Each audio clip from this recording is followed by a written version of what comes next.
Pascal Boisard, qui est un peu bizarre. Pascal Bizarre. Il dit « C'est juste une comédie, n'est-ce pas ? Sauf que Vincent Lindon est à fleur de peau et véritablement humaniste et François Damiens incroyable d'émotion par le regard. C'est simple. En fait, ils ne sont pas plus fous que moi. C'est rassurant. » Oh, mais il est bizarre. Aïe, aïe, aïe. Je vous en pensez quoi, ces gens qui se posent des questions à eux-mêmes en commentaire? Oui. Quoi? Encore un film qui parle de ceci, mais je n'irai pas. Mais... Je suis offusqué.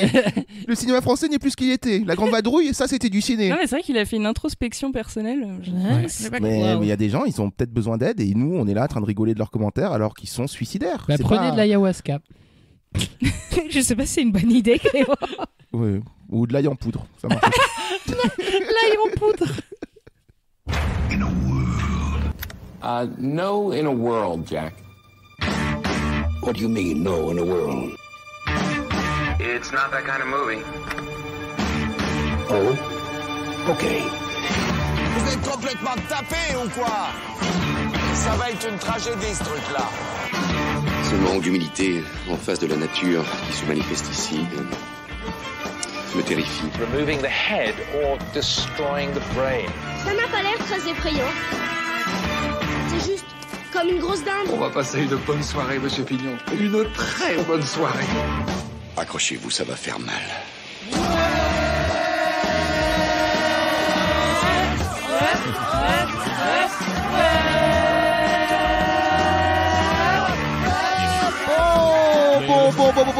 Bonjour à toutes et à toutes et bienvenue dans Feta BA, le podcast qui se fait des films à partir des bandes annonces et ce, sans aucune objectivité. Aujourd'hui, remontons l'arbre généalogique de Yann Kounen, déjà papa de films comme Doberman, Blueberry ou encore son plus connu et déjà culte 99 francs, et attardons-nous sur son petit dernier familialement nommé Mon Cousin. Un film qui, comparé au reste de la progéniture, a l'air différent. Enfin, ça c'est ce que nous dit son BADN que nous allons analyser dans cet épisode. Et en parlant de famille, laissez-moi vous présenter la mienne au lien, disons, très emmêlé. Ambiance cousinade et gobelet en plastique. Poser le pied en canard, c'est la chenille qui se prépare. En voiture les voyageurs, la chenille part toujours à l'heure. Approche tes mains à la taille, pour pas que la chenille déraille. Tout ira bien si tu veux, oui la chenille est le bon nœud. C'était possible, Oh là là, il a bien grandi, le petit René. C'est quelque chose, ça fait plaisir de vous voir les cousins là, autour de bien belles choses. D'ailleurs, vous là, vous êtes un peu mes cousins en fait, si on est là, si j'ai bien compris, c'est oui, ça. cousin, c'est le dimanche cousin. Oui, c'est ça, la cousinade, on a appris à se connaître. Clémence, toi tu es ma cousine aussi. Oui, je suis ta cousine par alliance parce que je suis la cousine de ton hamster que t'avais quand t'avais 12 ans. Tu sais. Ah ben les animaux c'est Pépouze. inclus dans la cousinade les animaux. Mais oui, parce que Pépouze, c'était le hamster de la même portée que le hamster de mon cousin Jérémy. Oui, qui avait un hamster à la même époque. Oui, Voilà. celui qui avait le Solex. Jérémy. Oui, tout à fait. Oui, qui était DJ au Cap Canaveral. La boîte. Pépouze, sur si le tu port. nous entends au ciel. Et au Cap d'Agde aussi. Une petite pensée à Pépouze. Johanna, toi t'es liée aussi à la famille. Bah oui, tu te souviens, tante Janine là. Tante Janine. Tu sais, il y a oncle Jérôme qui l'a quitté. Ah, Tante Janine, oui, la nympho. Il a quitté, elle oui. s'est barrée pour Ouais. guérir sa nymphomanie en autarcie. Elle a commencé à faire de la sculpture Oui. sur mousse. Ouais, je me rappelle. Du Ouais. coup, Mousse, il l'a mise enceinte. Oui. Ils ont eu 3 enfants. Il y a le prêtre, il y a celui qui a inventé les ascenseurs là. Oui. Et il y a Otis. la troisième, là, celle qui se drogue. Bah, c'est ouais. voilà, c'est Oui. pas elle, ma mère. Ah, c'est Elle, clair. elle a une cousine. Oui. Voilà, sa cousine qui a fait le tour du monde. Là. Ghislaine. Voilà. Ah oui, le tour du monde Voilà. en ski nautique. Ouais, Oui. exactement. En 80 jours. Voilà, on m'a dit. elle a pécho un esquimau et c'est comme ça que Ah je suis oui, né. et d'où le petit dernier là qui est sorti un peu de travers là. Ouais, voilà. Didier. Didier, c'est ça. Exactement. Didier, il est de ta famille, enfin un cousin Clément. Il est de ta famille aussi, Didier, je crois bien, c'est ça? Non, moi je suis un voisin. Ah, ok, c'est pas la voisinade aujourd'hui, c'est la cousinade. La fête des voisins, c'est pour Mais plus tard. mais tu fais quoi là? La cousinade, on dirait pas une charcuterie. Tu te moques en plus de nos traditions. Vas-y, casse-toi de la. Ah ouais. Mets-moi une tranche de cousinade. Ouais, Casse-toi. allez, on lui met une tranche de Je m'en cousinade. vais. Bon, intro nul, mais c'est pas grave. On assume. Bon, allez, on passe au sommaire. C'est dur d'être original après, chaque semaine Toutes comme ça, semaines. trouver des trucs. Mettez-vous à notre place un peu, merde. Sommaire de l'émission, alors vous l'avez compris, aujourd'hui pour cet épisode 42, il sera question de famille avec la BA du film Mon cousin de Yann Kounen. Son petit dernier qui s'annonce déjà étonnamment différent de ses précédents enfants qui eux ne sont pas des comédies. De quoi nous donner envie de vérifier la filiation de ce film avec son paternel en se faisant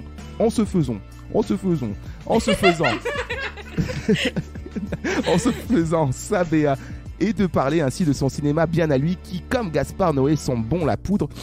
Certainement car les deux hommes amis dans la vraie vie s'inspirent et se référencent l'un et l'autre depuis leur début de carrière derrière la caméra. Et le hasard du calendrier nous permet ce duo des familles aujourd'hui car il sera question de Gaspard Noé en deuxième partie de l'épisode avec le match retour de Lux Aeterna, sa dernière expérience épileptique sur fond de chasse aux sorcières et de cinéma chaos.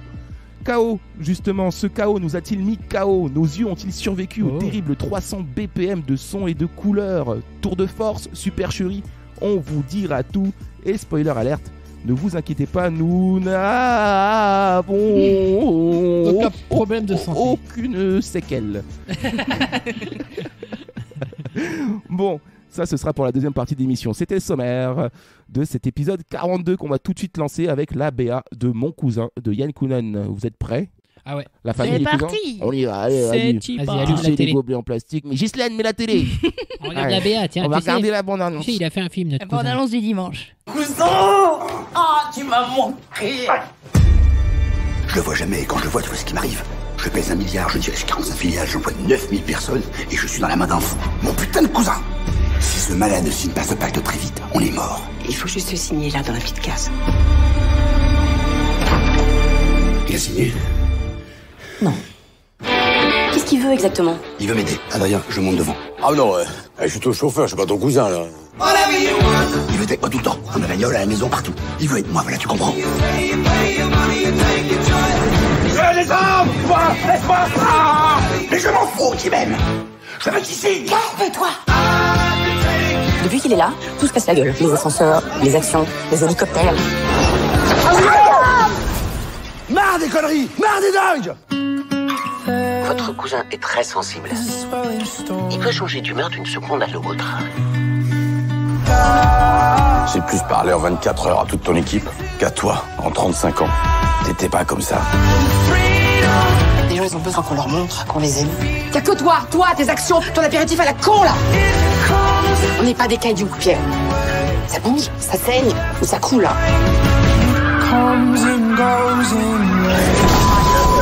Qu'est-ce qui se passe? On vient d'entrer en collision avec un vol d'oie sauvage. Je le savais. Ah là là. Ah Que d'événements. Un vol d'oie sauvage. Fou. Dis donc. Ça promet de l'action. Mon cousin de Yann Kounen, qui est très surprenant du coup. Dans cette bande-annonce, on ne retrouve pas vraiment les aspects de son cinéma. On aura toute l'occasion d'en parler. Mais avant de lancer sa BA et de se la démonter ensemble, nous allons faire appel à notre cousin virtuel qui, lui, s'appelle El Calculator. C'est moi, c'est moi. Salut les cousins. Salut cousin. Pas fait original, hein, Cousin calculateur. 2.0. Dans Mon cousin, il y a 51 plans en 1 minute 27, soit 0,5 plans par seconde. Il y a beaucoup de choses dans ton cousin. Du coup, C'est drôle. il doit être encombré. Après le record du plus petit nombre de plans de Lux Aeterna, on revient à la normale. C'est-à-dire 0,5 plans par seconde. Tu écoutes pas. Ah, pardon. Je crois que t'étais déjà sur ta nouvelle Oh, fonctionnalité. il est pardon. vexé. Voulez-vous la découvrir? Ta nouvelle Oui. fonctionnalité, Oui. qui est plus si nouvelle que ça, au bout de quelques épisodes. Hein. Le Attention. film dure 1h45 minutes et la BA contient 1 minute 18 d'images. Grâce à ma nouvelle fonctionnalité, j'ai pu déterminer que la BA révèle 1,2% du film. C'est beaucoup. Non, c'est moi. C'est la moyenne. C'est moi. Tu suis rien du tout. Je sais pas où nous mène cette fonctionnalité. Je sais pas. On n'a aucun repère avec cette toujours fonctionnalité. 1,2 ou 1, c'est nul. En fait, tout dépend du temps de la BA, quoi. Écoute, peut-être qu'on réussira à faire un truc. Elle sert à quoi ta fonctionnalité, le calculateur? Elle sert à faire des statistiques. Ok, d'accord. L'amour des chiffres. L'amour des chiffres. À part ça, le Pourquoi tu calculateur. répètes ce que je dis? J'ai trouvé ça juste. Et t'en penses quoi de mon cousin, le calculateur? Ça m'a touché car moi aussi j'ai un cousin. Ah ouais. Ah bon, c'est qui? El Letrator. Il travaille dans les bibliothèques, il compte les lettres dans les livres. Ah, il doit avoir plus de boulot que toi du coup. Il est très occupé. Bah oui, tu m'étonnes. C'est fascinant. Et du coup, il arrive à calculer le pourcentage dans une 4e de couverture par rapport au nombre de lettres, par rapport au nombre de pages du livre. Non, juste les lettres. Ok. Et vous voyez souvent, vous faites des cousinades entre ordi? Non, c'est trop un geek. Ok, d'accord. C'est trop un intello. Merci à le calculateur pour toutes ces précisions de rien, bien Romain. rocambolesques. Ça il fait avait l'air de plaisir. bonne humeur aujourd'hui. Ouais, Oui. c'est rare. C'est rare. Allez, éteins-toi. Hein. Merci. Je rappelle qu'il est en veille. Alors, on va passer à la BA de mon cousin, mais avant ça aussi, j'aimerais qu'on parle un peu de Yann Kounen. Est-ce que vous connaissez un peu Yann Kounen? C'est un nom que vous avez déjà entendu, je suis sûr. Oui. Moi, ça m'avait pensé au Queen Amman. C'est marrant parce que j'ai toujours cru qu'il était breton, moi, Yann Kounen. Pas du tout, il est d'origine néerlandaise. Justement à cause de ça, à cause du truc de. C'est soit un breton, soit un ninja. Et c'est pas du tout. Pas du tout un breton. J'ai toujours pensé que c'était un breton. Il est avant né à Utrecht. Puis un jour, j'ai ouvert Wikipédia et je me suis rendu compte que non. Alors, on le relie aussi vachement à Gaspard Noé, hein, ce qui nous permet d'avoir ce duo aujourd'hui un peu exceptionnel, d'avoir les deux copains dans la même émission. C'est plutôt sympa, ça. C'est bien conçu. On le relie un peu à Gaspard Noé dans son cinéma, surtout dans sa technique. Je sais pas si vous êtes d'accord avec moi. Alors, il a des envolées de caméra ouais. qui sont particulières. Des gimmicks, ouais. Il aime bien tordre les plans, faire des énormes travelling à la Steadicam. Des grosses accélérations dans l'image. Ouais, ou pas mal de ralentis aussi. Et dans le côté Gaspard Noé, on va dire que c'est surtout violence, sexe, drogue et rock'n'roll, quoi. C'est un peu aussi ce qui caractérise son cinéma. Alors, en filmographie, qu'est-ce que vous avez vu un peu de ces films quand même? À part 99 francs, je pense qu'on l'a tous vu. Tout le monde l'a vu autour de la table. Et hier, on a regardé Blueberry, oui, l'expérience secrète, qui est un de ces films un peu culte pour quelques gens qui l'ont vu, mais qui n'a pas du tout marché à l'époque, alors qu'il y avait quand même un assez gros budget, et qui est en gros une adaptation de la BD Blueberry de Mobius. Blueberry film. Et pas du tout. Et qui est donc un espèce de western métaphysique avec de la prise d'ayahuasca, parce qu'il faut savoir que Yann Kounen est fasciné par le chamanisme indien et qu'il a fait plusieurs expériences de prise d'ayahuasca, qui est donc une plante psychotrope hallucinogène qui permet de guérir. Qu'on prend suite à un rituel. Voilà, et c'est pas du tout comme les champis et tout, hein. C'est un truc très très puissant et tu peux faire vraiment des visions hyper bad trip et tout. Et donc lui, il est fasciné par ça, il a écrit un livre dessus, il a fait une expérience en réalité virtuelle dessus, et donc il a utilisé un peu la figure de Blueberry, du western et tout ça, pour dire qu'il avait été élevé par des Indiens, ce qui n'est pas le cas dans la BD, et qu'il prenait de l'ayahuasca et qu'à la fin ils se battent en esprit avec le méchant. Ouais, et c'est une assez belle séquence. Après, le film est quand même chiant, un peu bourré de défauts. Ouais, la partie western, la partie western ne sert à rien. Je la trouve pas très réussie, mais tout ce qui est Vincent Cassel qui fait un trip, ouais, j'étais assez fasciné, quoi. Et on l'a découvert juste avant, ça c'était son deuxième film en 2004, et 7 ans plus tôt, il avait fait Doberman, qui l'a fait un peu connaître. Oui, moi je l'avais vu quand j'étais ado, et ce que j'en retiens surtout, c'est Romain Duris, qui est complètement fou dedans, qui est un peu un alter ego de Brad Pitt dans Snatch, je trouve. Et la photo aussi, le côté un peu crade, un peu crado, un peu sombre. C'est marrant que tu relis Brad Pitt à Yann Kounen, parce que je sais pas si vous allez être d'accord avec moi. Parce qu'ils sont cousins ? Non, ils sont pas cousins. Je sais pas si vous allez être d'accord avec moi, mais pour moi, 99 francs, c'est un peu notre Fight Club à nous. Je sais pas si ça vous parle comme ça. Moi, je le sens comme ça. C'est un film qui est devenu culte parce qu'il dénonce la société à travers la pub, alors que... C'est vrai. Après, c'est Beck BD, hein. C'est un livre de Beck BD de base. Oui, c'est vrai.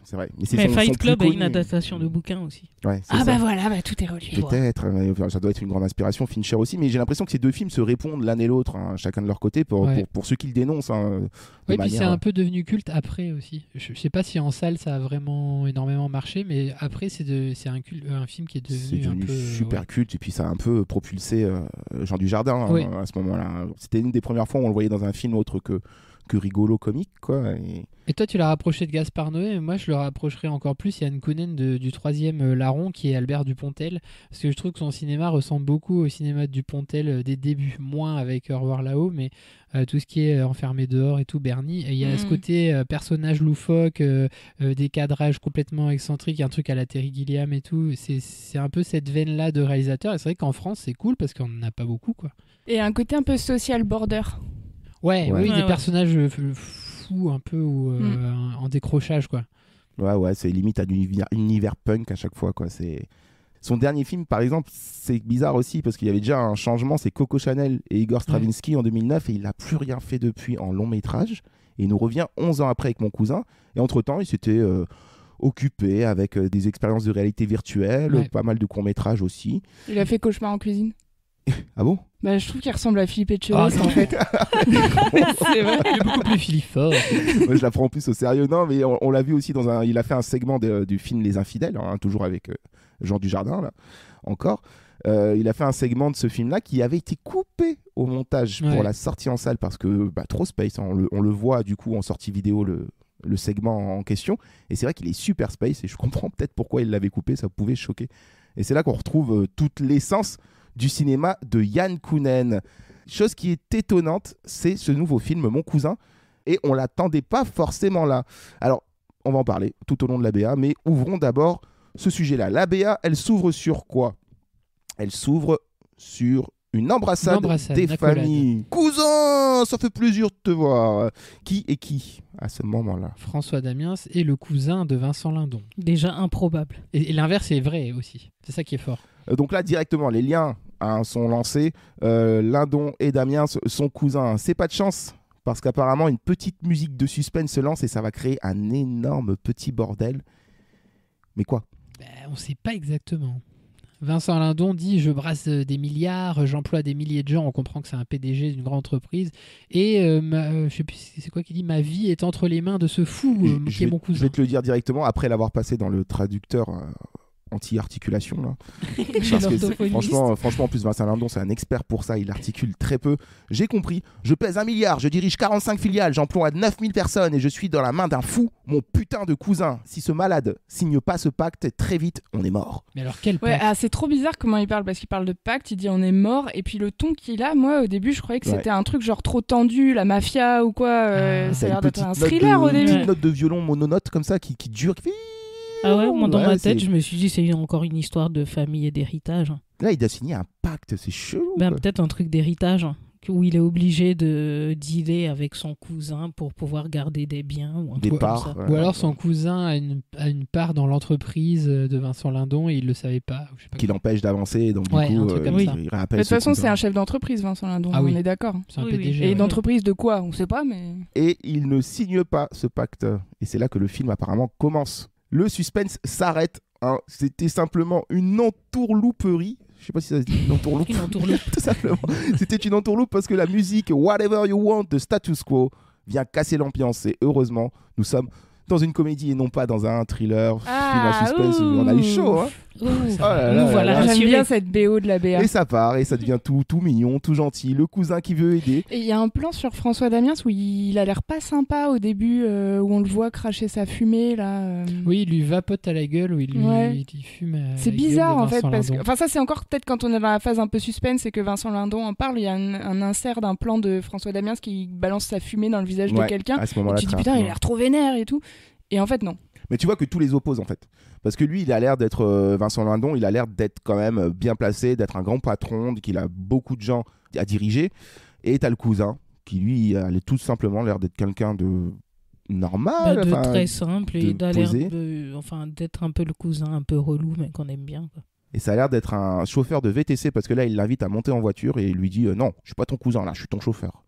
Mais j'ai pas compris. J'avoue pas avoir compris cette scène. Moi, je sais pas si il est VTC. J'ai l'impression qu'ils doivent aller à un endroit contraint d'y aller ensemble et que Damiens décide de conduire. Quoi. Parce que le plan d'après dans la BA, Vincent Lindon est en train de conduire et Damiens est passager. Donc j'ai pas compris. Mais si c'est pas au même moment. Oui, mais si tu fais gaffe, tout ce début de BA joue sur des trucs qui sont dits et à l'image on te montre le contraire. C'est vrai. J'ai l'impression que c'est un effet comique. Je comprends pas pourquoi il dit pas je suis pas ton chauffeur, je suis ton cousin. Oui, voilà, c'est ça. Il dit pourquoi il dit je suis pas ton cousin, je suis ton chauffeur. Je comprends pas. Je sais pas. La musique se lance et puis du coup on est dans une belle comédie qui sourit et on se rend compte qu'en fait ça va être le cousin collant qui va suivre partout Vincent Lindon et d'ailleurs qui veut être Vincent Lindon, c'est ce qu'il dit lui-même. Il veut être moi.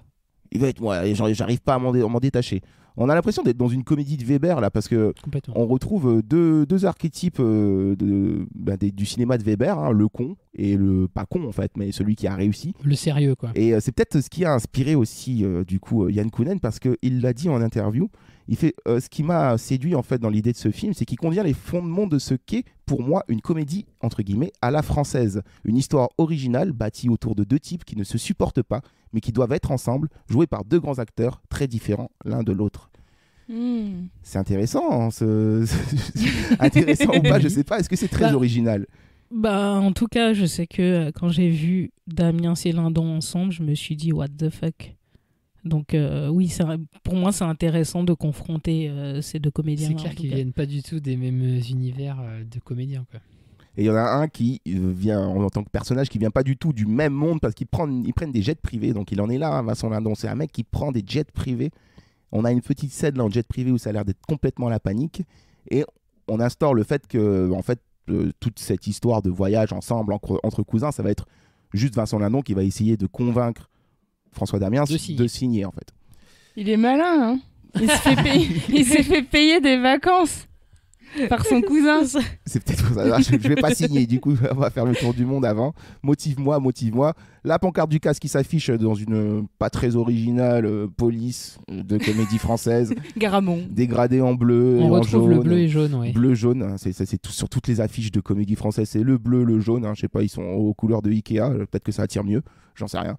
Vincent Lindon, François Damiens, et on introduit Alix Poisson.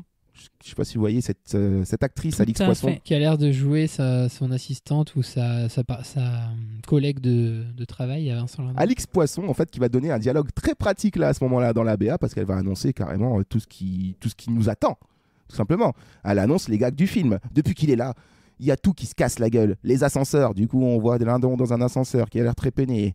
Les actions qui se cassent la gueule, donc pareil, des petites images d'illustration. Les hélicoptères. Et là, qui me raconte cette scène.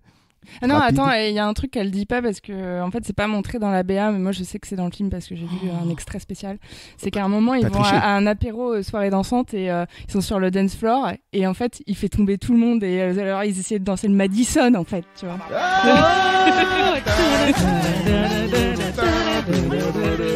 C'est nul, c'est totalement nul comme manière de placer le Madison. C'est toi qui avais le Madison. Non, il fait ça, il y a vraiment un extrait pour ça? Oui, tu verras. Ah ouais, tu verras. Okay. Quelqu'un qui rate le Madison, c'est tu quand es même. donc parti tricher. Mais voilà, mais en fait, oui, c'est Pierre Richard, quoi, en fait, de François Damiens, quoi.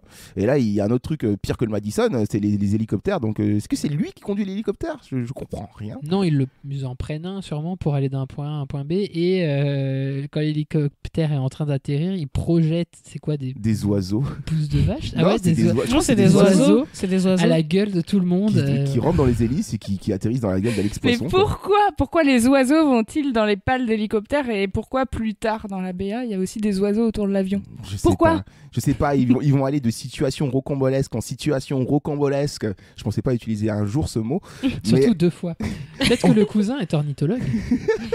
Là donc, un moment on le voit là dans la BA, il est en train de galérer là, à essayer de démarrer un Solex en plein milieu d'une route de campagne. Alors comment ils ont fini là? Oh, c'est encore Ténet, il va y avoir plein de moyens de transport. Et le Solex, l'avion, l'hélicoptère, j'ai hâte. Ça paraît très très cocasse, toutes ces petites péripéties là, ces petites mésaventures entre cousins.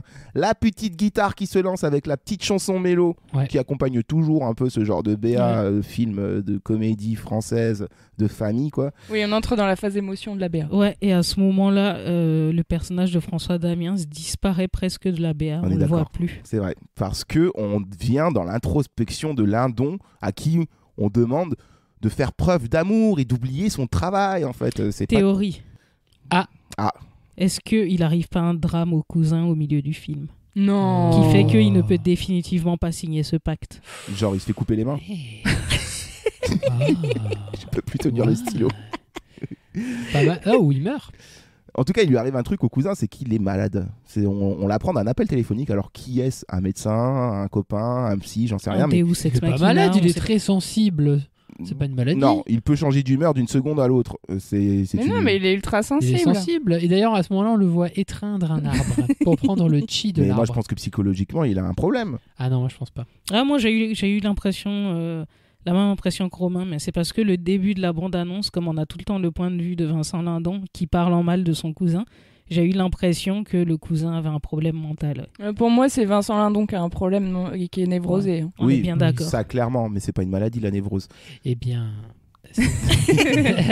bienvenue dans Psychologie Podcast. Psycast. Le magazine de la psychologie. Non mais oui, c'est un être tout gentil. Bah, il fait des bisous à des arbres, il peut être que gentil, effectivement, un peu maladroit, un peu concon, mais gentil.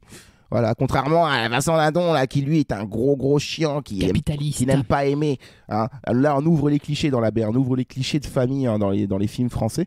On a l'opposition des classes, hein, clairement, entre les deux. Donc déjà, premier cliché. Et on a Damien qui va se rendre compte, qui va essayer d'ouvrir le cœur de son cousin, hein, certainement involontairement. Et puis, du coup, il va laisser rentrer un peu d'amour, hein, ce Vincent Lindon.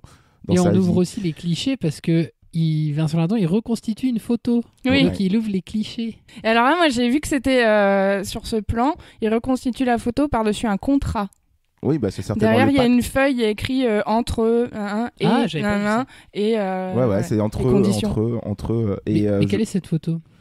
Ce sont les deux frères gamins qui sont habillés en indien. Voilà. Les deux cousins? Ouais, je pense que c'est les deux cousins. En plus, il a dû la déchirer, tu sais, genre en mode cette photo ne représente plus rien pour moi. Et puis plus tard, il la recompose, comme on voit dans tous les films américains ou français qui abordent ce genre de choses dans leurs films de comédie. Quoi. Mais il l'a bien déchiré en 6 petits morceaux bien réguliers, ce qui est impossible à faire sur une photo. Très régulier, parce qu'il aime aussi les puzzles. C'est peut-être ça. Donc les regrets, les remords qui viennent accompagner Vincent Lindon à ce moment-là. Remords sur un flamant rose. Sur un flamant rose. Alors voilà. À la plage aussi. Hein, deux poids, deux ambiances. Hein. Là vraiment, tu peux quand même regretter pas mal de choses. Mais si t'as une piscine, un flamant rose et la maison qui va avec, c'est peut-être moins dur quand même. Hein. Ne crois pas si. Donc on est encore dans le cliché. Et pour vous dire, j'ai vraiment l'impression que c'est un remake de La Vie est belle de Capra en fait, parce que pour moi c'est clairement le personnage de La Vie est belle. Quoi. C'est même Scrooge. Vous voyez Scrooge? Vous connaissez le conte de Scrooge là, qui va les aider, qui est trop dans son travail, qui est trop gripsou, qui a beaucoup de défauts en fait de l'homme businessman, qui du coup là va apprendre à connaître les vraies valeurs de la famille. Vous savez à quoi ça me fait penser à Rain Man aussi? Oui. Ah yes, ouais, c'est vrai. Et donc que de références. Et en tout cas on le comprend avec l'engueulade avec sa femme là à ce moment-là de la BA. Donc il est en plein dans son temps de réflexion. Ouais, tu penses qu'à ton apéritif, tu penses qu'à ton boulot. Tu nous emmerdes. Mais son apéritif, ça veut dire qu'il y aura une grosse scène d'apéritif. Mais oui, c'est l'apéritif dansant avec le Madison. Et non mais on reconnaît Pascal Arbillot qui est la comédienne qui était dans Les Petits Mouchoirs. Bon, et Nous finirons ensemble. Ouais. Et elle criait déjà sur François Cluzet et là elle crie sur Vincent Lindon. Mais d'ailleurs, le bureau de Vincent Lindon ressemble trop au bureau de François Cluzet dans Intouchable avec les deux fenêtres et le tableau. Qui est le chef d'étau? Ils doivent avoir la même fortune. Elle lui crie dessus. On n'est pas des cailloux, Pierre. Ça m'a fait très rire. Ouais. On n'est pas des pierres, cailloux. Vous pourriez inverser. Bon.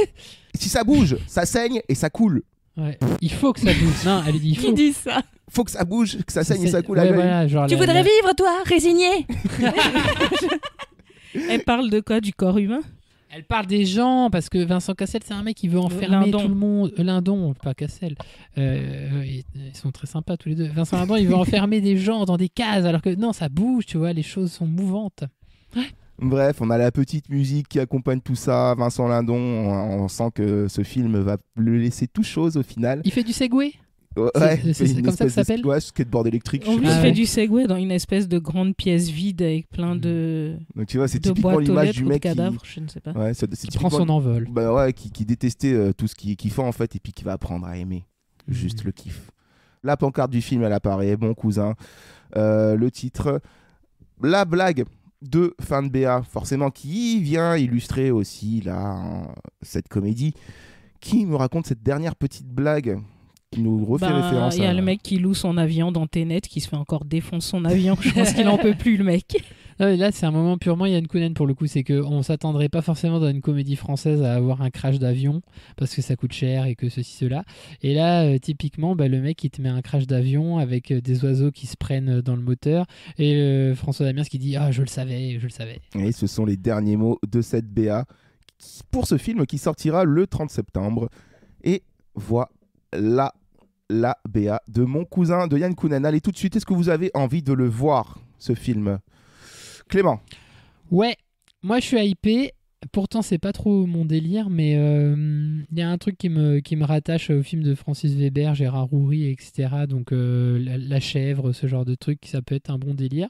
Et en même temps, je sens quand même la touch de Kounen dans la réal, en fait, pas dans le scénario, puisqu'il a pris le projet en cours de route, mais dans la réal, avec ces gros plans, cette façon de filmer les personnages de manière très serrée. J'aime bien la photo aussi qui est faite par Guillaume Schiffman, qui est le chef-op habituel de Hazanavicius.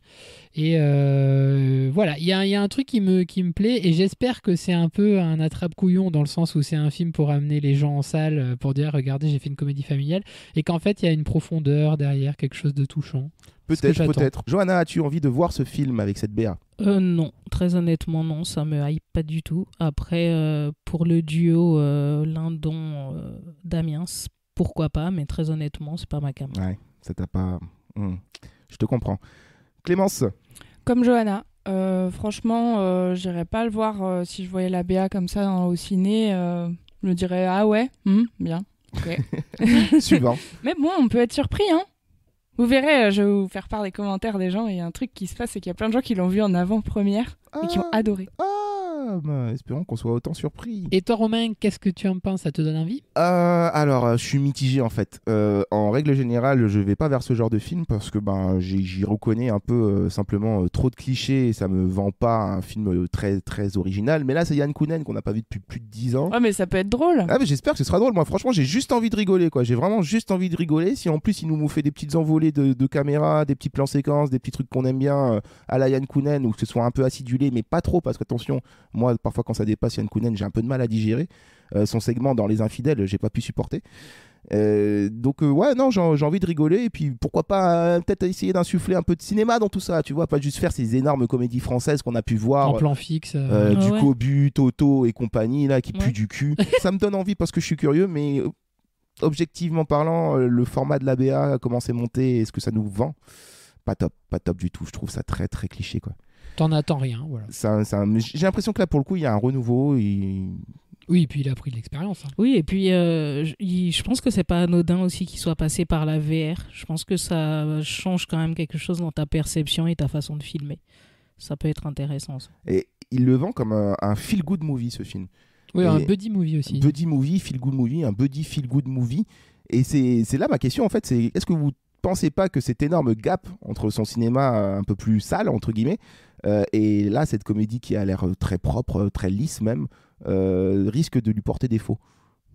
Souvent, on est content quand un réalisateur de comédie s'essaye à autre chose. On dit oui, il prend des risques. Et là, je trouve que c'est une belle prise de risque aussi de faire l'inverse. C'est-à-dire qu'on le connaissait dans un style très marqué. Et là, pourquoi pas faire une comédie, sachant que c'est un exercice très, très, très compliqué. C'est casse-gueule, ouais. C'est une des choses les plus difficiles à faire. De faire rire. De faire rire et d'avoir le rythme adéquat pour faire rire au bon moment. C'est exactement ce qu'il a dit dans une interview dans Illimité, où justement on lui demande qu'est-ce qu'il vient faire sur ce film en gros. Il dit « J'ai toujours aimé tenter des trucs, sortir de ma zone de confort. Dans cette industrie, parfois quelqu'un vous aborde pour vous proposer un sujet a priori loin de vous, mais qui se met à résonner dans votre fort intérieur. C'est ce qui s'est passé pour mon cousin. Je n'étais pas fou du titre, mais par contre j'étais très excité par le casting Lindon et Damiens. Et après on lui demande pourquoi, le fait qu'il y ait eu un gap de 10 ans, est-ce que ça a joué dans sa décision? Il dit « Ça a joué forcément, il y a 10 ans je n'aurais sûrement pas voulu diriger le film et j'aurais eu tort. Là la situation m'a poussé à bien étudier la proposition. Ça fait 10 ans que je n'arrive pas à monter mes projets et j'en étais arrivé à la conclusion que le cinéma était terminé pour moi. » Ah ouais, carrément. Ouais. Je leur ai donc proposé de ramener un peu ce script dans mon monde en le retravaillant un peu. Tout le monde a accepté et on a foncé. Tout ça pour vous dire que je n'ai pas accepté le job par dépit mais par goût du challenge. Mais c'est bien, c'est positif. Surtout qu'il a l'air d'avoir du recul sur ce qu'est aujourd'hui la comédie sur le marché. Donc ce que tu dis là, ça laisse penser qu'il va quand même y avoir sa patte et qu'il va pas le faire comme tout le monde. On voit aussi dans le choix de son chef-op, c'est que là, comme disait Clément, les plans quand même dans la bande-annonce et la lumière, c'est pas juste quelque chose de plat et de tout blanc comme on peut voir souvent dans les bandes-annonces de comédies françaises. Ça, c'est ce que nous, on pense du film avec sa BA, mais qu'en pensent les gens sur les internets? Je sais pas. Tu vas nous le dire. Il y a un moyen de savoir? Moi, je ne dirai rien, mais en tout cas, Clémence, avec la rubrique du Comme ci, comme ça, va tout nous raconter. Comme ci, comme ça. Comme ci, comme ci, comme ça. Les commentaires des internets. comme ci, comme ça. Les commentaires des internets. Le comme ci comme ça qui nous permet de référencer les commentaires les plus croustillants, les plus sympathiques autour du film Mon Cousin. Et ces commentaires, c'est Clémence qui nous les a retrouvés sur les internets. Oui, alors j'étais bien surprise parce que je sais pas si ce film a été repoussé ou quoi, ou alors il y a eu beaucoup d'avant-premières prévues. Plein de gens l'ont déjà vu en fait. Et beaucoup de commentaires de gens disaient ah ouais, je l'ai vu en avant-première là, dans telle ville, dans tel petit cinéma du coin, c'est super. Voilà. Ouais. Donc... bah, c'est bien les gars. Alors notamment d'ailleurs, et j'ai vu même un commentaire de Charlotte Rossignol qui dit j'irai le voir en avant-première à Sainte-Eulalie le 5 septembre s'il reste encore des places. Ce que j'espère de tout cœur. La bande-annonce est très accrocheuse et donne vraiment envie d'y aller. Signé Chat, Monteil, Rossignol, cœur. Ah, c'est encore une meuf d'Emmanuel Mouret, putain, j'en peux plus. Elle a mis un cœur quand même. Il y a Thierry Condamin qui a réagi comme moi, qui a dit mais tout le monde l'a déjà vu en avant-première. C'est drôle. T'as fait des barres avec Gilbert. Tu sais qui est trop vexé, genre quoi, j'étais pas invité. À la machine à café, on en a ri. Bon, sinon, il y a les gens qui vont un peu de leur théorie sur le film comme nous. Alors, il y a Chapeau Chapi 86 qui dit... Chapi 86. Je vous autorise pas à blaguer sur les pseudos. Si. Peu de respect. Si. Chapeau Chapi 86 qui dit à la fin, Vincent Lindon se rend compte que la famille c'est plus important que l'argent et tout le monde est content. J'ai pas vu, mais je suis prêt à parier une couille dessus. Waouh. Il est sur la théorie du Scrooge. Ouais. Pour moi, on dirait une adaptation du conte de Scrooge. Par contre, ce qui m'intrigue, il parie une couille. Ça veut dire que s'il gagne, il va obtenir une couille supplémentaire. Dis-nous tout, Chapeau Chapi. Point trop non faux, Chapeau Chapi. 86. 8-6, c'est peut-être pour ça aussi. Quoi d'autre, Clémence ? Alors, quoi d'autre ? Sinon, un truc qui ressort particulièrement dans les commentaires, c'est que cette BA, elle donne envie, notamment pour ces deux acteurs, parce que c'est des acteurs qui sont hyper populaires, hyper appréciés. Ça, et il y a quand même vraiment des fanboys de Vincent Lindon notamment, comme Jean-François Robineau. Vincent Lindon, un de mes acteurs préférés, avec Vincent Cassel et Jean Reno. Je ne parlerai pas de l'ancienne génération aujourd'hui disparue, malheureusement. Il a de la gueule, notre cinéma français. Tu sens, on voit tout ce qu'il sait, ce mec-là. On imagine bien sa gueule. C'est le gars qui fait Christian Bale, c'est de la merde. Et puis tous les acteurs, Ryan Gosling, c'est de la merde. Mais Vincent Lindon, mon gars, ça c'est du cinéma. Ça a de la gueule, hein. Ah bah y a pas besoin d'aller voir les Américains. Il y a Havana Balotti aussi, grosse fangirl de Vincent Lindon. Vincent Lindon, mon acteur français préféré, je le kiffe, trop beau, très séduisant, un charisme et très très très humain et humble. Je l'adore. Smiley, cœur. Quel homme, smiley, bisou cœur. C'est l'acteur des Gilets jaunes, hein. Ça, faut qu'on se le dise. Elle a l'air de le connaître personnellement. Il a joué dans beaucoup de films sociétaux, donc qui démontrent pas mal le petit employé. Enfin, la vie du petit employé aujourd'hui dans notre société merdique, mal foutue. Oui, notamment dans La loi du marché de Stéphane Brisé où il était exceptionnel. Très très fort dans La loi du marché. Je pense aussi à Welcome où il traitait des migrants, de la situation des migrants, où il essaye d'entraîner ce jeune nageur qui doit traverser la Manche d'une traite pour rejoindre l'Angleterre. Non, c'est l'acteur du peuple en fait. C'est pour ça qu'il est très aimé, Vincent Lindon. Il choisit bien ses rôles, quoi. Et Damien d'un autre côté aussi, parce que lui il le représente d'une autre manière, mais avec ses caméras cachées, on l'a connu comme ça, et puis son franc-parler, sa petite bonhomie, sa gouaille qui est très sympa. Mais ceci dit, là j'ai l'impression que dans les commentaires, Vincent Lindon ressort beaucoup comme le Patrick Bruel du cinéma, tu vois. Il y a des groupies, quoi. Ouais. Bon, après, il y a un truc qui a fait beaucoup rire beaucoup de personnes comme toi, Romain, c'est on n'est pas des cailloux, Pierre. Cailloux, Pierre, ok, je sors. C'était Beach Boy TV. Ça m'a fait très Après, là, c'est pas Yann Kounen qui a écrit le générique, mais il y a un peu une touch dans ses films, c'est les punchlines de merde, quand même. Doberman, ce n'est que ça. Ce n'est que des punchlines de merde. Il y en a vraiment, elles sont vraiment on les notera. C'est tout le film. Moi, j'ai un dernier commentaire qui m'a fait rire parce que c'est une petite interaction comme il en arrive des fois dans les commentaires, les choses se passent. C'est Fabien Didier qui a tagué Ben Ifra en disant « Merde, ton idée de film avec deux personnes que tout oppose. Désolé, bro. » Genre, son idée de film. Pas du tout original. C'est génial. Ça vient d'être fait. Mais moi, je l'ai vécu en mode second degré, ce qu'il dit. Oui, c'est drôle. Super drôle. J'ai hâte de voir ce duo décapant. Que tout oppose. On verra ça avec mon cousin. Merci Clémence pour les petits commentaires des internets. C'était sympathique, mais bon, mon cousin. Vous en pensez quoi de ce titre ? Ouais, ce titre à consonance familiale, c'est déjà vu. Le château de ma mère, la gloire de mon père, mon cousin. Maloute. La comparaison. Maloute. Maloute. C'est pas top. J'ai envie de le changer ce titre. Allez, on le change. Allez, changeons-le avec le fait en titre. Fais ton titre, fais ton titre, fais ton titre, fais ton titre, fais ton titre. Le fait ton titre, fais ton Ça y est, on parle en même temps. titre qui permet de renommer le film. Mais vous refaites pas un jingle, hein, c'est bon. Est-ce qu'un jour Escalator, n'importe quoi, El Tu t'es Calculator, trompé. est-ce qu'un jour El Calculator il fera un fait ton titre avec nous? J'aimerais bien. Escalator, c'est un autre cousin.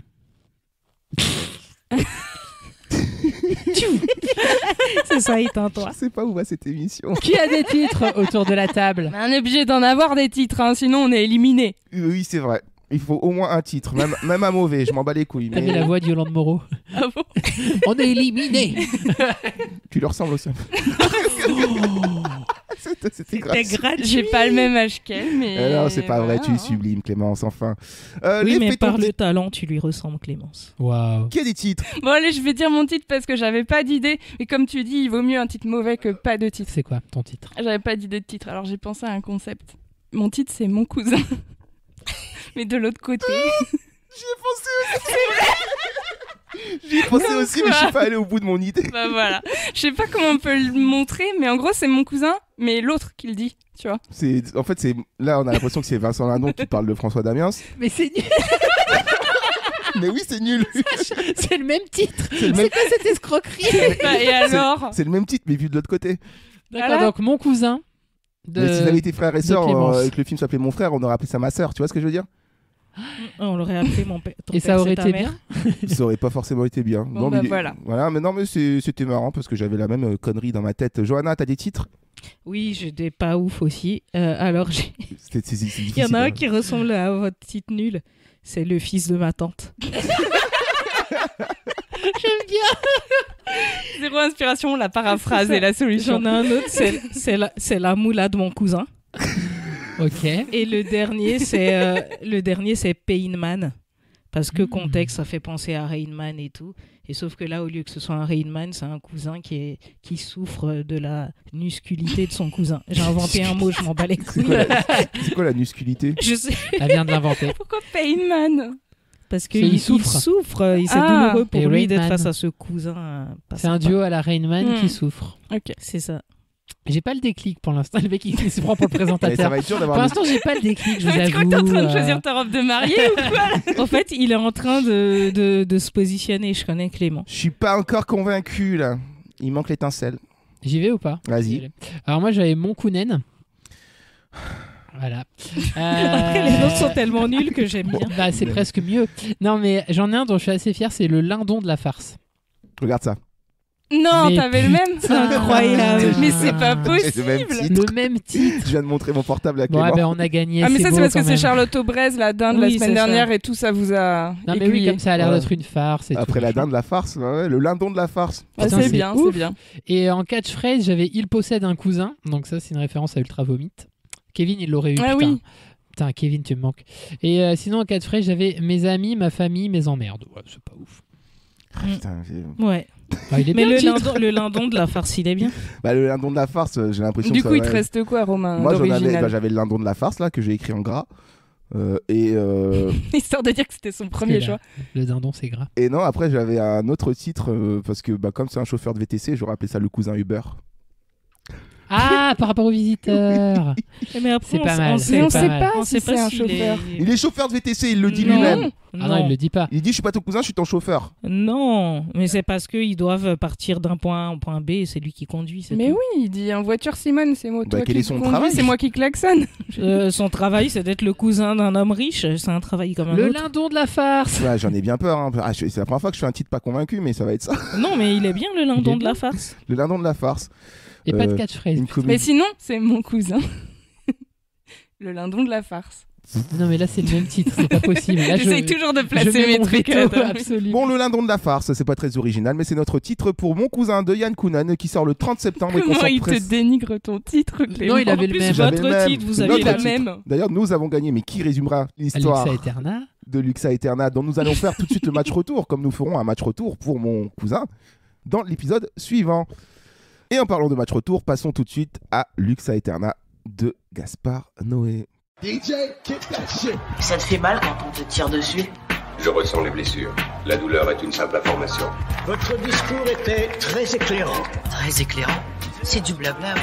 T'intéresses à qui? T'intéresses à quoi, toi? Est-ce que t'en as de la considération? Tu déconnes, non? T'as aucune notion, t'as fait 40 films, t'as même pas assimilé un minimum de technique. T'es nul.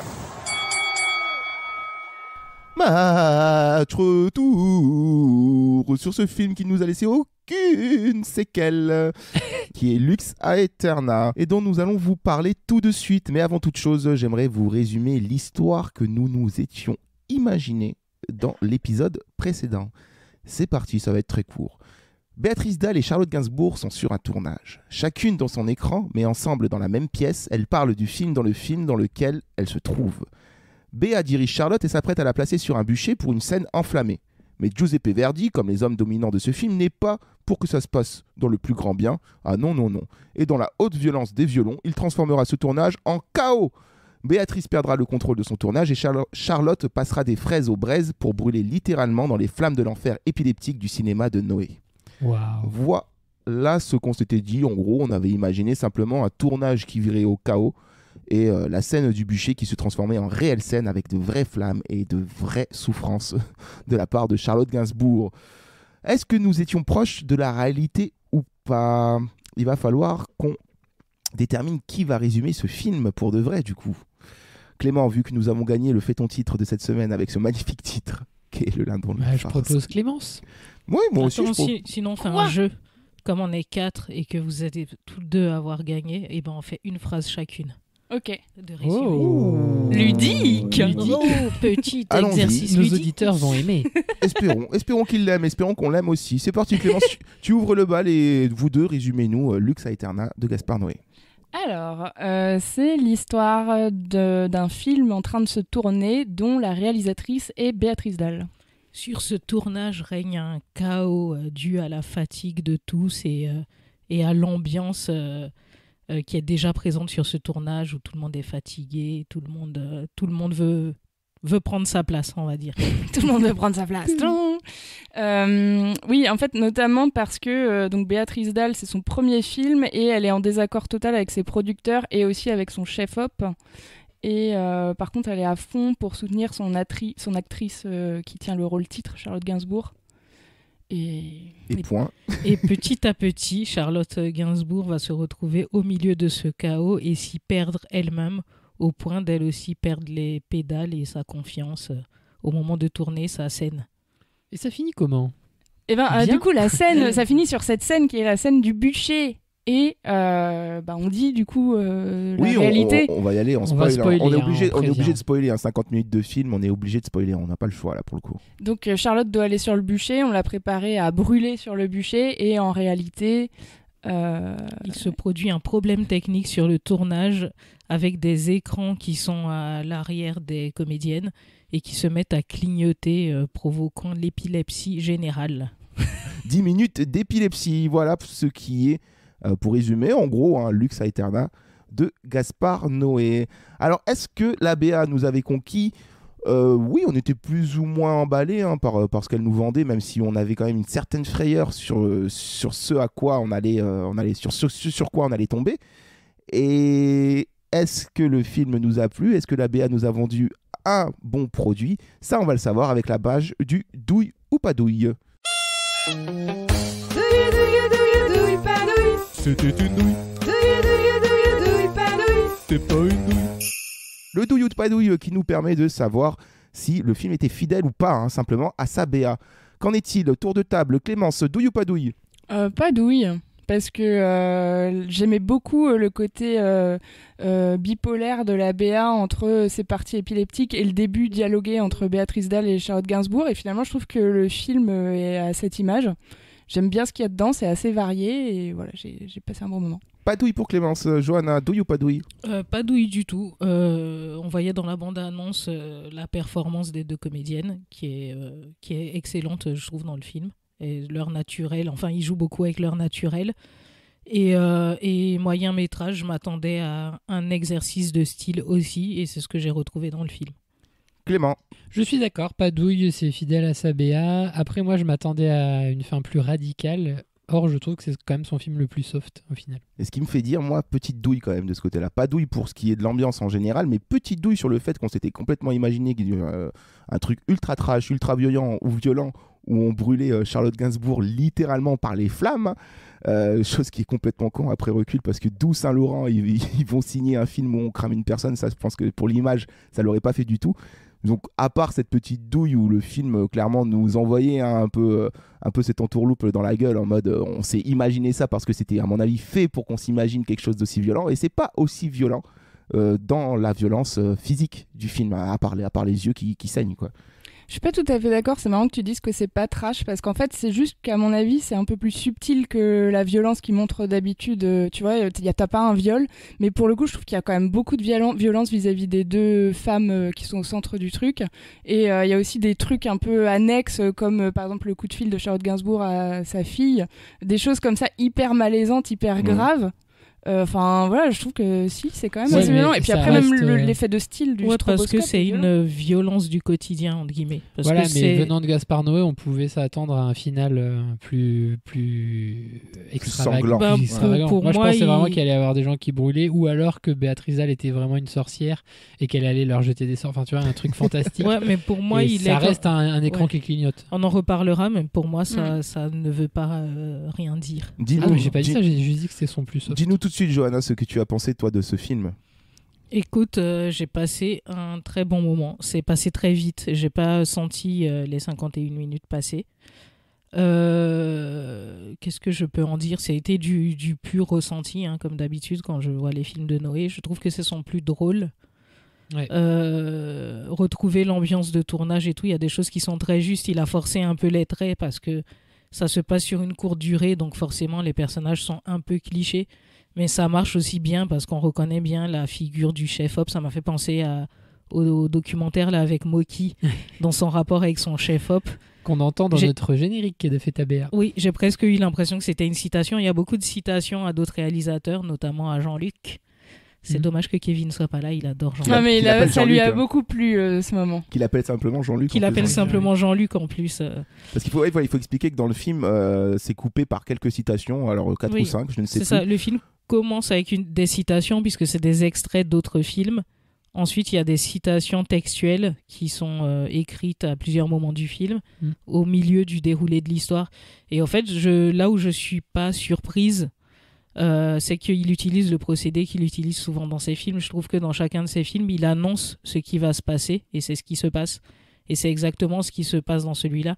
Le film s'ouvre sur une citation de Dostoïevski sur l'épilepsie. Sur l'épilepsie, pour nous mettre en garde d'une certaine manière. C'est ça. Sur ce qui va arriver. Et en même temps, la citation est étonnante parce qu'il parle du plaisir que ressentent les épileptiques une seconde avant la crise. Qui est un moment d'extase un peu, et c'est un peu ce qu'il essaie de faire ressentir aussi aux spectateurs à la fin du film. On retrouve d'ailleurs du coup toute la provoque un peu de Gaspard Noé dans juste cette petite citation au début du film, genre en mode... crise ou pas crise, à vous de voir, et puis il fait flipper avec ça, surtout si t'es épileptique, quoi. T'as juste envie de te casser de la salle. Et j'ai vécu aussi le film comme un gros troll de sa part, ça veut dire que ça commence à être un réal de qui on attend certaines choses, et je l'ai vécu à la fois comme un gros doigt d'honneur à ceux qui l'aiment pas, justement, qui trouvent que son truc est épileptique. Ben tu veux de l'épilepsie, en voilà. Et ce moment est beau en fait. C'est que c'est pas juste des stroboscopes, c'est qu'il se passe énormément de choses. L'histoire continue pendant le moment stroboscopique avec le mec qui fait le making-of, qui montre quelque chose à la caméra au producteur. On a la frustration de pas savoir quoi, mais il y a une espèce de mystère qui plane à la fin du film. On saura, est-ce que c'est un sabotage ce qui est en train de se passer, ou est-ce que ça symbolise juste la perte de contrôle de tout le monde? Et au final, ce que j'ai trouvé assez beau, c'est que le personnage de Charlotte Gainsbourg, qui est victime un peu de ce chaos, et qui brûle symboliquement, au final, elle finit par embrasser ce chaos et par se sentir bien dans l'image, quoi. Elle retrouve sa place dans l'image. Et en parlant de place dans l'image, qu'est-ce que vous avez pensé, vous, du procédé du split screen que nous, on avait imaginé étant présent déjà dans la BR, mais qu'on avait imaginé du coup présent dans tout le film, ce qui est le cas. On a plusieurs écrans partagés, au lieu de faire un simple contre-champ, il met du coup les dialogues filmés sur 2 axes différents dans le même écran. Qu'est-ce que vous avez pensé de ce procédé-là? Est-ce que vous a pas perdu déjà dans tout ce chaos? Non, en fait il est intéressant parce qu'il l'utilise un peu tout le long, mais pas toujours pour les mêmes raisons, et sa réal, comme dans plusieurs de ses films, évolue beaucoup au fur et à mesure avec l'état de stress et de perte de contrôle des personnages.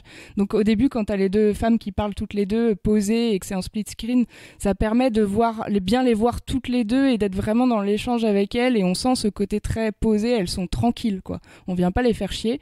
Et après, c'est tout autre chose parce que ça continue en split screen alors qu'elles vont des loges maquillage au plateau, aux coulisses. Et il y a un moment, par exemple, où je le trouve très intéressant, le split screen, c'est quand il suit Charlotte Gainsbourg. On a le plan sur elle qui essaye un peu de fuir et d'aller passer un coup de fil tranquille et d'avoir un moment à elle. Et en même temps, il y a le gars qui fait un making-of là, qui a été mandaté par le producteur pour espionner Béatrice Dalle et voir ce qui se passe, qui la suit comme une espèce de paparazzi horrible. Et en fait, on le voit toujours qu'il la suit, quoi. Ça donne un côté hyper oppressant. Et ça lui permet en 52 minutes aussi de raconter une histoire dans plusieurs lieux en même temps, parce qu'il se sert souvent du split screen pour mettre deux lieux simultanés, et donc ça te permet de suivre à la fois Charlotte Gainsbourg et Béatrice Dalle dans le même plan, donc c'est assez habile aussi en termes pratiques, en fait, ça lui fait gagner du temps. Et puis de montrer aussi le chaos d'un côté, et Charlotte Gainsbourg qui, elle, subit les conséquences de ce chaos. Donc c'est un peu difficile à suivre par moment parce que tu sais pas trop regarder en termes de sous-titres, en termes d'écran, en termes de lumière, parce que c'est du vert, du rouge, du bleu. C'est très, très basique, hein, c'est du RVB quoi, tout le long du film. Mais ça apporte une certaine ambiance et ça apporte un peu plus au chaos, le split screen. Donc du coup, je trouve qu'il est très bien utilisé pour raconter quelque chose, effectivement, sans que tu perdes rien.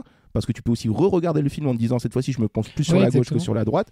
Et d'y insérer peut-être aussi des symboles, des mystères, parce que c'est un film quand même qui est très mystérieux. Moi, j'aimerais comprendre le sens de ce film. Moi, j'ai vraiment... pour moi, c'est pas mystérieux du tout.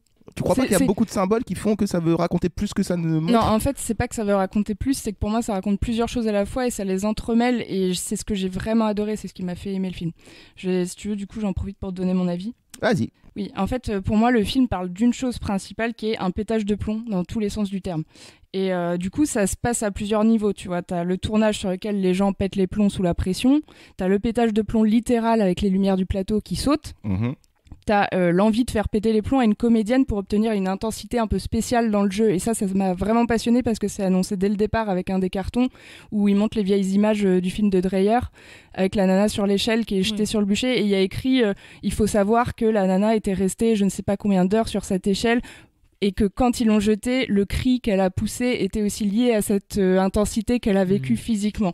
Et ça, pour moi, ça annonce un peu son propos parce que c'est ce qu'il montre vis-à-vis de Charlotte Gainsbourg. Et c'est pour ça que moi, je dirais pas qu'à la fin, elle embrasse ou qu'elle est bien dans le truc. Non. Pour le coup, je trouve que ça se termine plutôt sur quelque chose d'assez négatif pour elle. Malheureusement, elle est vraiment victime. C'est que le chef-op prend un plaisir fou à la voir ne pas réussir à se détacher de son poteau et à être dans ses lumières.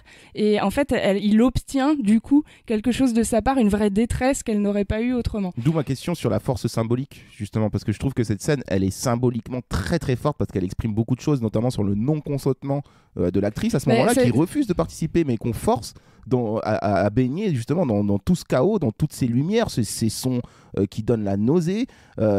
On lui dit joue et on lui laisse pas le choix quoi. Donc je pense que ça veut dire beaucoup plus en termes de symboles sur la domination des hommes. Oui, c'est exactement ça. En fait, c'est pas anodin que ce soit une femme versus un homme chef-op. Il y a que des hommes. Moi, vraiment, il parle à la fois, il entremêle deux choses qui est le comportement dictatorial des hommes vis-à-vis des femmes depuis la chasse aux sorcières, depuis cette époque-là.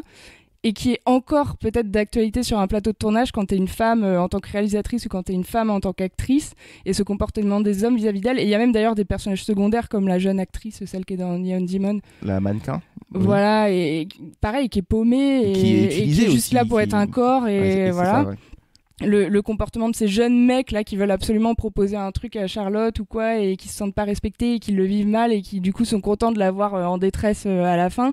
Enfin voilà, je trouve que ça dit finalement beaucoup de choses sur la condition dans laquelle on met les femmes sur un plateau de tournage. Pour moi, c'est assez féministe de ce point de vue-là. Je suis d'accord avec toi. Du coup, je trouve que vraiment c'est un film qui est un gros chaos, comme vous disiez, et moi j'ai beaucoup aimé parce que il le dit lui-même, Gaspard Noé, pour lui dans le chaos il y a de la jouissance. Moi je dirais que dans le chaos il y a de la vie, et ça revient à ce que je trouvais dans son cinéma tout le temps jusque-là, c'est qu'il y a toujours de la vie dans le brouhaha, dans le chaos et tout. Tu vois les gens tels qu'ils sont.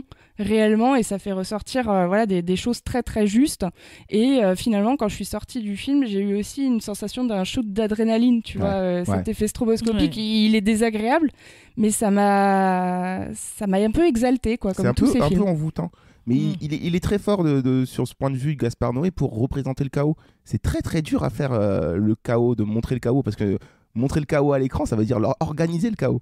Et organiser le chaos en mise en scène, franchement, c'est un tour de force, quoi. En fait, on a l'impression qu'il a laissé une liberté à ces deux comédiennes, mais en même temps que c'est ultra cadré. Et puis, ça nous rappelle aussi un peu des souvenirs de tournage, Clément, Johanna. Complètement. On a déjà tourné ensemble et on n'a peut-être pas atteint un chaos aussi fort parce que... Ça se passe comme ça au tournage ?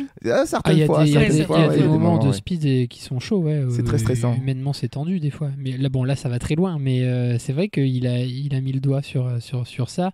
Et pour aller dans ton sens, Romain, en fait, il demandait aux gens sur Lux Aeterna de venir à partir, enfin notamment aux comédiennes, de venir à partir de 16h, mais en fait, elles tournaient qu'à 2 ou 3 heures du matin.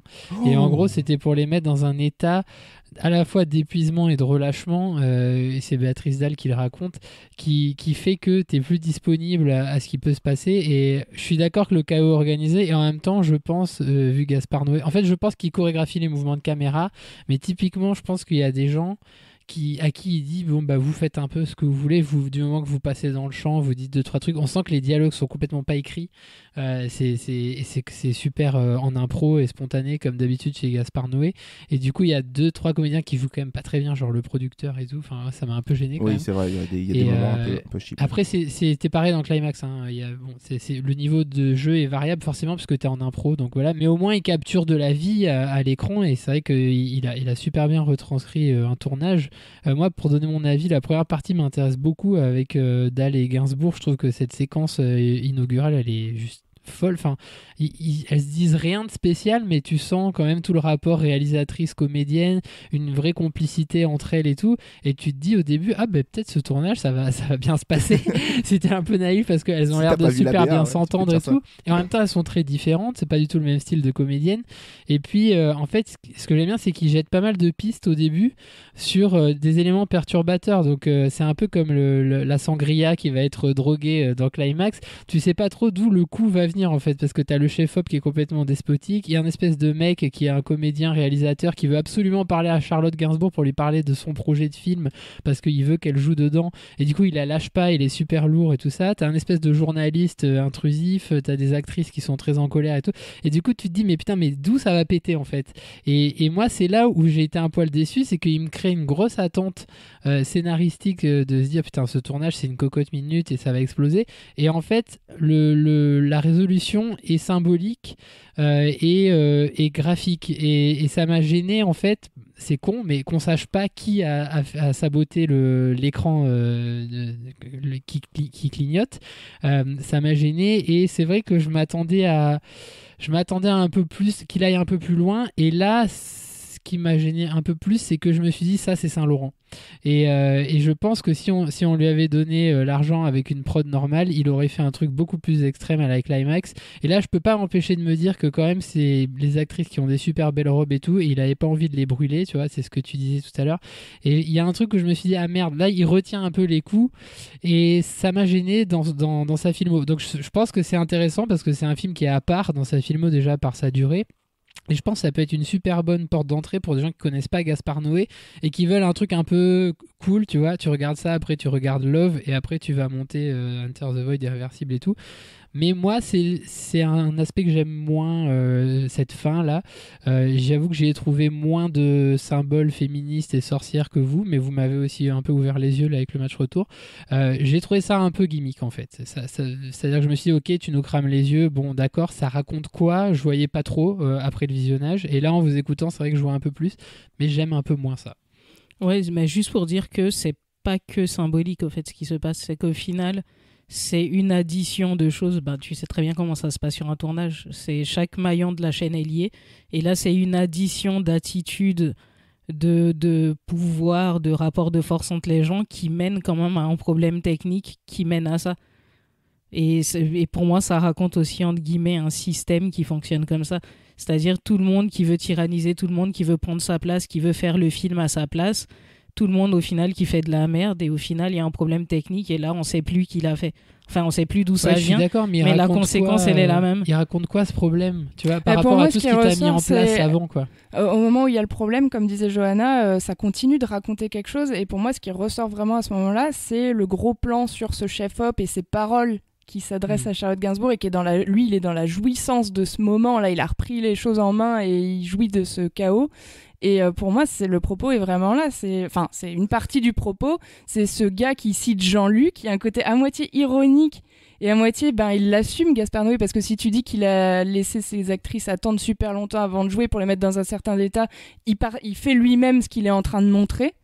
Et pour moi, c'est ça, c'est montrer ce gars qui d'un seul coup est trop content d'avoir repris le contrôle là où il n'était pas satisfait de travailler avec une femme réalisatrice qui ne l'écoutait pas. Il était dans un inconfort d'homme, pour moi, tu vois. Et là, à ce moment-là, il est trop content et il cite du Jean-Luc parce que pour lui, c'est vraiment ça. C'est un peu ce que dirait Eric Nehoff, tu vois. C'est vraiment le cinéma à l'ancienne, celui de Jean-Luc. Ah, merci, qui triomphera toujours. On reste sur la symbolique. Moi, il me manque scénaristiquement, je parle purement du point de vue scénario, il me manque une scène avec le chef-op qui sabote le tournage. Alors, j'ai une idée par rapport à ça. Mais je suis même pas sûr que ce soit lui, en fait. J'ai une idée par rapport à ça. Déjà, à ce moment-là, on est dans le climax du film, le moment où les écrans commencent à partir en steak et que toutes les couleurs se mettent et que ça devient très épileptique. 10 minutes de film à peu près sur 50 minutes. Donc, ça représente quand même un bon gros paquet de pourcentage de film où tu te bouffes de l'épilepsie en pleine gueule. Et je pense qu'en fait, au départ, alors jouant sur le fait qu'il avait des fonds fournis par Saint-Laurent, entre autres, à ce moment-là, de faire partie de cette expérience artistique, il s'est dit, moi, j'ai un petit délire depuis longtemps, c'est quand même d'en foutre plein la gueule aux gens, pas forcément dans la violence de mes propos, de ce que je montre à l'écran, mais dans la violence juste des couleurs, du son et de l'image, en gros, qui va venir te violenter les sens, quoi. Et donc, il a utilisé ce prétexte-là de commande pour pouvoir faire son Lux Aeterna, ce qui n'était pas forcément peut-être Lux Aeterna au départ, mais en tout cas, son idée de scène épileptique, vraiment là, à fond les ballons. Il a utilisé ça, donc évidemment, il a dû mettre de l'eau dans son vin, si je peux dire ça comme ça, en ne montrant pas de vraie violence physique, parce qu'il est clair, et ça on aurait dû le deviner, que Saint-Laurent ne serait jamais associé à quelqu'un qui tuerait ses actrices, et surtout Charlotte Gainsbourg. Et pour revenir sur l'idée de l'homme qui prend la place des femmes, dans ce climax-là, c'est à ce moment-là où les femmes qui n'ont plus le contrôle en fait, qui sont obligées de suivre les paroles d'hommes, parce que Béatrice veut arrêter, Charlotte Gainsbourg veut arrêter ce tournage qui devient complètement chaotique, et ils décident que non. Ils reprennent la force des choses en disant l'art, ça se fait dans la souffrance. Et je pense que là, tout le symbole, il est là, parce qu'en plus, ça rejoint aussi tous les cartons durant tout le film où Noé nous apprend que le cinéaste suit une certaine règle en termes d'émotion, en termes de retranscription des outils du cinéma à l'écran. Et tout ça mis aujourd'hui, en passant par la tête de Noé qui est complètement dingue, avec les moyens de Saint-Laurent, la lumière, bref, il a réussi à faire ce petit délire-là de court-métrage qui vient nous violenter la gueule, qui vient nous brûler la rétine en fait. Et c'est vrai que ce moment d'inconfort total vers la fin, moi je l'ai subi à fond. Je me suis dit, laissons-nous emporter par l'expérience, parce que n'oublions pas que les films de Gaspard Noé sont une expérience à chaque fois qu'il réussit à se renouveler. Et là, pour le coup, ça m'a fait un peu plaisir de voir que cette violence n'était pas juste de la vraie violence et qu'on tapait pas sur des femmes, qu'on les brûlait pas, mais qu'on utilisait l'art pour nous mettre à l'épreuve, en fait, directement spectateur. Et c'est ce qu'il dit à travers toutes ces citations, à travers l'épilepsie citée au début, à travers Godard qui est cité, et Buñuel à la fin, là où il fait un rapport avec la religion. Qu'est-ce qu'il dit déjà, Clémence ? Oui, la citation de Buñuel à la fin, c'est « Dieu merci, je suis athée ».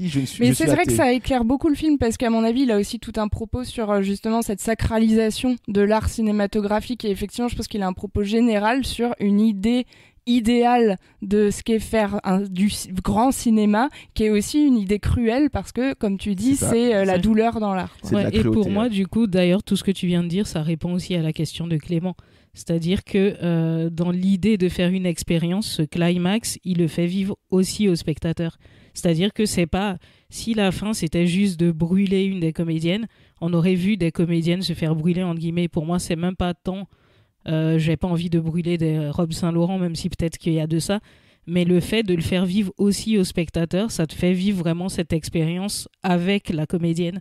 Et du coup, il te met aussi du point de vue de la victime. Parce que sinon, il aurait fallu qu'il nous fasse brûler sur nos sièges. Ben, c'est ça. Et là, il te met aussi. Elle peut avoir ce film en 4D. C'est ça. Il fait ce il nous fait tout le temps. Il te met du point de vue de la victime et de la personne qui vit la chose. C'est-à-dire que comme c'est un effet de lumière, ben, tu te le prends dans la gueule aussi. Quoi. Oui, mais elle est dos au truc. Oui, mais en fait, l'effet, il est pour nous. Oui, mais elle est face au gars qui ne vient pas la détacher et qui se dit vas-y. La souffrance là, elle est plus pour le spectateur que pour le personnage. Pas que, parce que c'est horrible. Elle est en inconfort, elle est attachée, elle veut arrêter. T'as un truc qui clignote dans son dos, elle arrête pas de hurler.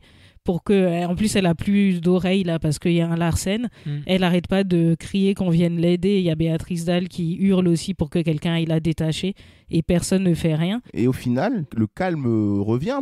Plus ou moins. Mais non, c'est pour ça que je l'ai vécu positivement la fin. On comprend, du moins ce que j'ai compris dans la posture de Charlotte Gainsbourg sur son bûcher à ce moment-là, accroché à son poteau, littéralement attachée, elle ne peut pas se détacher, qu'elle se finit par se plaire dans cet exercice-là et qu'elle a peut-être dépassé. C'est peut-être ce que veut nous montrer Noé, qu'il faut passer par la souffrance pour arriver à l'extase. L'extase de l'épileptique peut-être. Et j'ai l'impression qu'en termes d'actrice, à ce moment-là, vraiment, de son boulot d'actrice à ce moment-là, Gainsbourg nous montre qu'elle kiffe.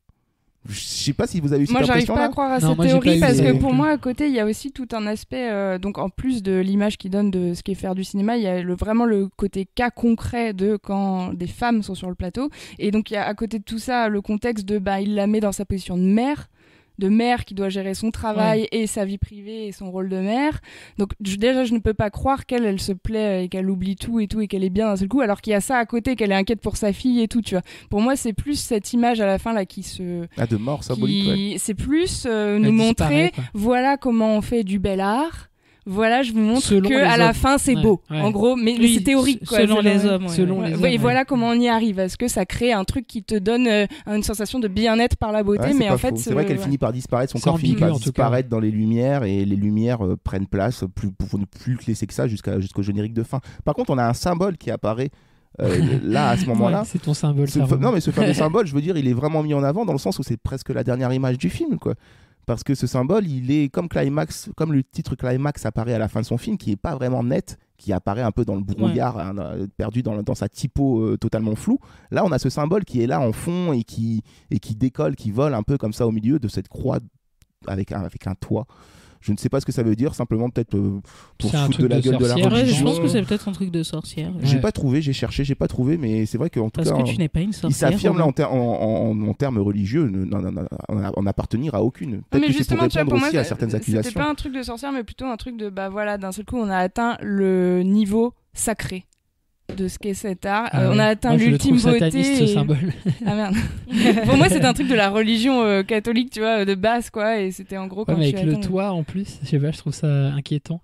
Mais sinon, juste dire que les actrices sont quand même incroyables. Oui. Vraiment, Charlotte Gainsbourg et Béatrice Dalle, moi, je les ai jamais vues comme ça.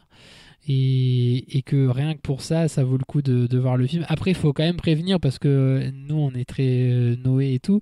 C'est quand même... La fin est vraiment très pénible à regarder. Oui. Vraiment, si vous êtes épileptique, que vous avez des migraines et tout, soit n'y allez pas, sincèrement. Soit prenez des lunettes. Moi, ce que j'ai fait, c'est que parce que moi j'ai des migraines ophtalmiques souvent, j'ai mis des lunettes de soleil pendant, et c'est vrai, pendant la séquence de fin. Et franchement, ça aide à supporter. Et quand je les ai enlevés, je trouvais ça vraiment insupportable, ça me niquait les yeux.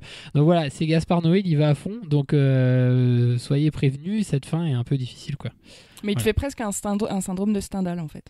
Oui, c'est vrai. Ça se rapproche de ça, ce qu'il décrit de la crise d'épilepsie, le bonheur avant la crise, tu vois. C'est un truc qui est tellement insoutenable, tellement de l'art au sens ultime que tu le supportes pas. En tout cas, j'ai kiffé l'expérience. Franchement, j'ai kiffé l'expérience. C'est à vivre. C'est pas son meilleur. On peut pas le qualifier de pur Noé, mais en tout cas, dans sa filmographie, je trouve que ça fait extrêmement sens. C'est le plus expérimental aussi, je trouve. Parce que ça réunit un peu toutes les thématiques de Noé, si ce n'est vraiment la violence à l'écran, mais là qui est représenté, qui est réfléchi autrement. C'est intéressant comme expérience, c'est très troublant, c'est C'est du Gaspard Noé, quoi.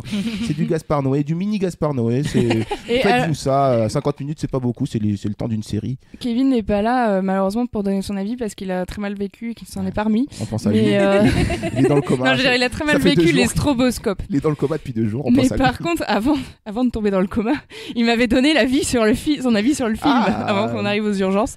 Et il a bien aimé. Et lui qui n'était pas... je me permets de parler pour lui qui n'était pas... forcément convaincu à 100% par Noé. Là, je sais qu'il m'a dit en sortant, il est quand même super intéressant ce réel. Ouais.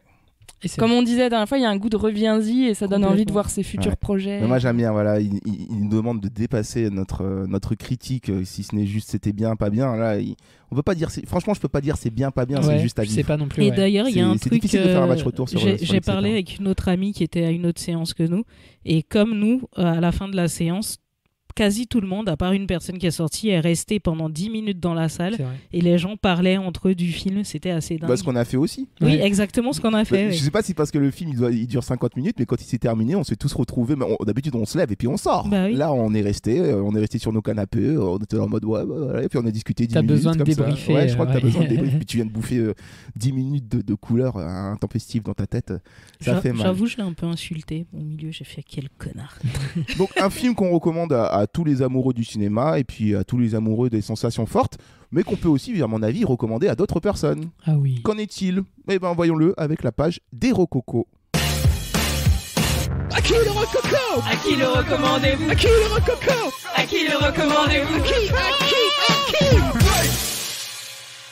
qui Les Rococo, donc, qui nous permet de recommander en humour et avec beaucoup de mauvaise foi ce film à des personnes choisies. Clément, à qui recommandes-tu ce film cette semaine ? J'ai mis si vous habitez dans le Nord et que vous n'avez pas pu utiliser vos lunettes de soleil cet été, ce film c'est l'occasion de s'en servir. Et peut-être de bronzer, qui sait ? Oui, vous pouvez même bronzer si vous le revoyez. Alors venez avec vos lunettes de soleil et votre crème solaire. Johanna, des Rococo. Ouais, moi je vais le recommander à tous les amis techniciens dans le spectacle et dans le cinéma. Il y a des moments super marrants de vannes sur les techniciens, notamment la vanne sur Dieu et les techniciens.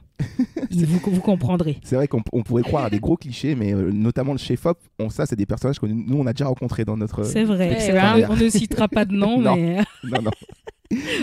Clémence, à qui recommandes-tu ce film ? Moi, je le recommande pour les adeptes de l'épreuve des poteaux à Koh-Lanta. Parce que là, avec Charlotte, il y a du level. Elle tient longtemps. Elle tient longtemps. J'avoue. Et en plus, elle a des difficultés supplémentaires.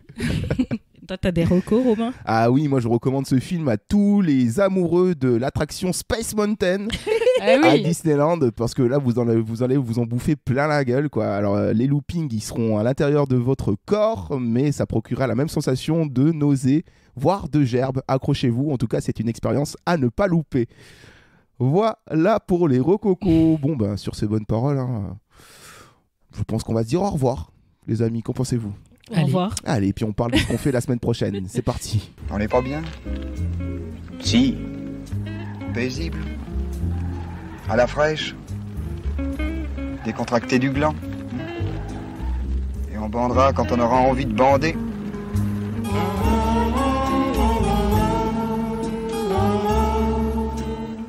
Voilà pour ce qui était de ce duo de sales gosses cette semaine. Ce qui est marrant, le hasard du calendrier a fait que les deux copains du ciné français se retrouvent côte à côte, avec Yann Kounen d'un côté pour l'ABA de mon cousin, que nous on va aller voir dès le 30 septembre pour se faire le match retour, comme on vient de le faire avec Lux Aeterna de Gaspard Noé. Et dans pas longtemps, il y a du Pontel. Oui, qui sort. Et ouais. C'est marrant. C'est marrant comment c'est foutu, mais on parlera certainement de Yann Kounen et peut-être de Gaspard Noé en se faisant peut-être l'ABA du prochain du Pontel. Mais en tout cas, pour la semaine prochaine, je vous préviens qu'il n'y aura pas d'épisode. Oh non. Mais pourquoi, Romain ? Vous allez me demander. Mais pourquoi ? Est-ce que tu as un mot d'absence ? J'ai peu mieux, parce qu'il n'y a rien au cinéma. J'ai fait le tour un peu de la progra, et c'est des films qu'on a déjà plus ou moins fait. Mais tu es fou, et non. Ce film kurde sous-titré en hébreu qui sort dans la MK2, moi je voulais le faire. Qui sort dans une demi-salle en France. Mais tu es fou, il est de bon ton de dire qu'il y a plein de choses au cinéma en ce moment, qu'il faut aller au cinéma. Oui, je sais, mais je veux dire, pour notre émission, nous on va pas vous rebâcher les mêmes films qu'on a déjà fait. On a un ersatz de les choses qu'on dit les choses qu'on fait. On a des films américains avec De Niro. Alors tu sens que le truc sort sous les dossiers d'Hollywood. Si c'est pas intéressant, on fait pas. C'est aussi un petit prétexte pour se reposer un peu. Et puis nous, on reviendra encore plus boosté. C'est la semaine du 14 octobre pour la sortie du prochain Winterberg, Drunk, le fameux qui s'appelle Drunk et qui va explorer l'une de nos plus grosses passions, l'alcoolisme. Oui. Et aussi Mads Mikkelsen. Oui, c'est vrai qu'il est assez passionnant. En plus, Mads Mikkelsen et l'alcool. Mais oui, ça va être, je signe tout de suite. C'est ça va être notre anniversaire. On va voir ça. Vous savez qu'un jour j'ai rêvé que Mads Mikkelsen me payait des verres dans un bar. Et alors voilà. Mads Mikkelsen et l'alcool. Suis un peu. Il voulait que tu atteignes la limite du 0,5 pour voir s'il pouvait être. Non, il voulait me pécho. Ah, il t'a pécho? Non, en fait, il y avait Kevin après qui arrivait et du coup, on devenait un peu potes. C'était un peu un nom. Je te jure, ces colocataires, ils sont embêtants. Les rêves, c'est fait pour faire ce que tu veux, hein, personne te jugera. T'aurais dû y aller. Mais mon inconscient était trop coupable. Enfin, on verra ça. On s'enivrera de cette BA. Drunk de Winterberg. On revient dans 2 semaines. Vous pouvez, en attendant, venir parcourir nos réseaux sociaux, Facebook, Twitter, Instagram, likez, abonnez-vous, faites-vous plaisir, parlez-en. Voilà, parlez-en à votre cousin, pourquoi pas, hein, ou à votre cousine. Et si vous voulez nous écouter, on est sur toutes les plateformes d'écoute. Oui. On peut remercier Spotify France. Oui, Spotify France qui nous a mis en avant. C'était sympa, merci Spotify, ils nous ont bien mis en avant. Et voilà, et vous pouvez écouter du coup tous nos épisodes sur Spotify si cela vous chante. Les loulous, on se dit à dans 2 semaines. Allez. Des bisous les cousins. Bisous. Allez les cousins, à la prochaine. Allez cousins.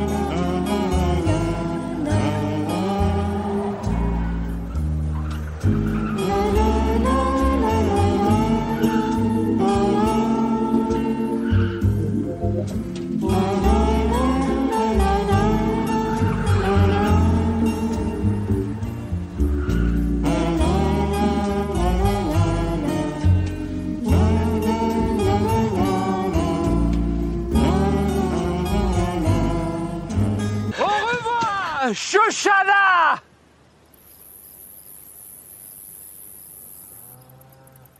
Putain, 1h30, c'est rare hein, qu'on fasse un épisode aussi court. C'est très bien. Non, c'est bien aussi, ça change.